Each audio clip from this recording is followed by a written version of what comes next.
उत्तराखंड के एक छोटे से गांव भैरवपुर में एक पुराना उजड़ा हुआ हवेली नुमा घर था जिसे लोग पैरों वाला घर कहते थे। 20 सालों से वहां कोई नहीं गया था। गांव वालों का मानना था कि उस घर में रात के समय किसी के चलने की आवाजें आती हैं, मगर सिर्फ पैरों की। कोई शरीर नहीं, कोई परछाई नहीं, बस नंगे पैरों की आहट।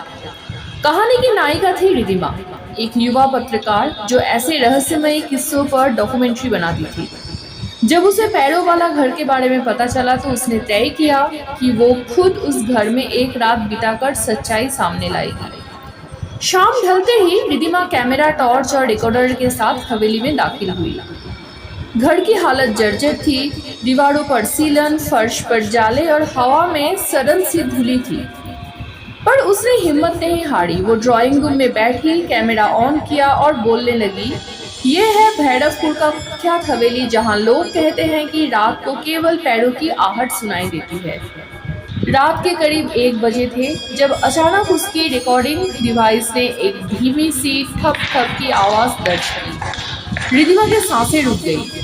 उसने टॉर्च उठाई और आवाज की दिशा में बढ़ी। कोई नहीं था, मगर फर्श पर नंगे पैरों के गीले निशान उभर आए थे जो एक कमरे की ओर जा रहे थे। वो कमरे की ओर बढ़ी।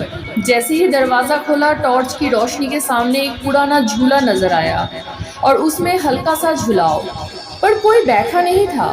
तभी पीछे से दरवाजा बंद हो गया। रिधिमा ने मुड़कर देखा, मगर कोई नहीं था वहां। कमरे के एक कोने में एक पुराना ग्रामाफोन पड़ा था। आश्चर्य की बात है कि वो खुद ब खुद बजने लग गया। आवाज आई एक औरत की जो रोते हुए कह रही थी, क्यों लिया मेरा बच्चा, मैंने कुछ नहीं किया था, मुझे मत ले जाओ। रिधिमा की रूह कांप गई। उसने झूले के नीचे देखा, वहां एक छोटा सा खून से सना हुआ कपड़ा पड़ा था, जैसे किसी नवजात शिशु का हो। उसने गांव के बुजुर्ग की बातें याद आई जिसने कहा था उस हवेली में एक औरत थी, रजनी, जो अपने बच्चे के साथ वहां रहती थी। गांव वालों ने उस पर जादू टोना करने का आरोप लगाया था और उसके बच्चे को छीन लिया था।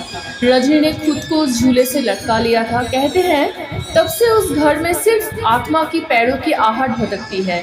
शरीर छोड़ चुकी है पर बदला बाकी है।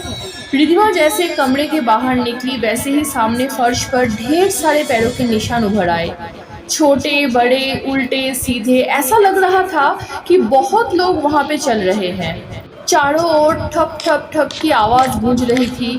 उसकी टॉर्च बंद हो गई, कैमरा अपने आप ऑफ। अंधेरे में वो कुछ नहीं देख पा रही थी। तभी कान के पास किसी की धीमी फुसफुसाहट आई, तू भी माँ बनेगी, तेरा भी बच्चा चाहिए, दे दे मुझे। सुबह गांव वाले जब हवेली पहुंचे तो दरवाजा खुला हुआ था। रिधिमा बेहोश मिली, आंखें खुली पर घबराई हुई, कुछ बोलने में असमर्थ। उसके पास रखा हुआ कैमरा चालू था, मगर स्क्रीन पर सिर्फ पैरों के निशान थे, चलते, रुकते, घसीटते, और बीच बीच में एक औरत की दर्द भरी चीखें। आज भी रिधिमा बोल नहीं पाती।